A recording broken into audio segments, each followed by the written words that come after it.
Hello, friends. Today I'm in the historic Friends Meeting House in Plainfield, Indiana. It's the home of Western Yearly Meeting. This group has been gathering for a long time in this place, and I'm mindful today of all the people who've come to this place for worship and fellowship and to do business.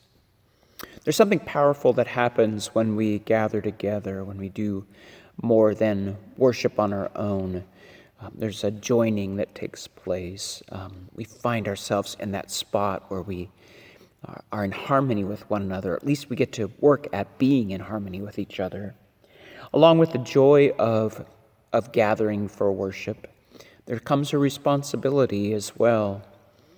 In the book of Matthew, one of the things that Jesus taught us is if you are coming to the altar to offer your gift, and you remember that one of your brothers or your sisters has something against you, he says, go and leave your gift there and go and make that right. Go work out your issue with your brother or sister so that then you can come back and offer your worship in the sense of it being whole and complete. There's this connection between our relationship with God and our relationship with one another. And part of being in a fellowship is doing that work of reconciliation, to live in harmony with each other, not just with our words, but with how we actually work things out. In the early church, there was a practice of offering a holy kiss to one another. You can read about it in the New Testament. And part of that practice was they would take time in worship to embrace one another and give one another this holy kiss. But it was also a time for them to make sure that they were okay with each other, that they had sorted out any of the issues that inevitably come up from being in proximity with one another and working things out and stepping on one another's toes. And so I wonder about our practices of making sure that we've are reconciled to one another.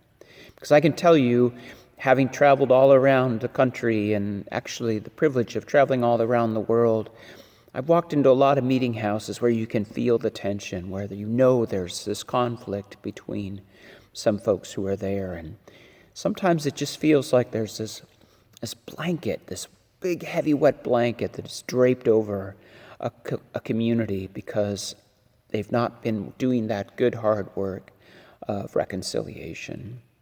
Part of living in the life and power of God is to take seriously this practice and to offer our confession, to offer forgiveness, so that the Spirit might be most free within us.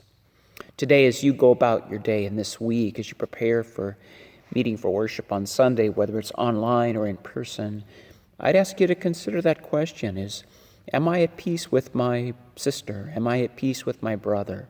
Is there something that I need to work out for my sake, for their sake, for the sake of our community? Peace to you. God bless you.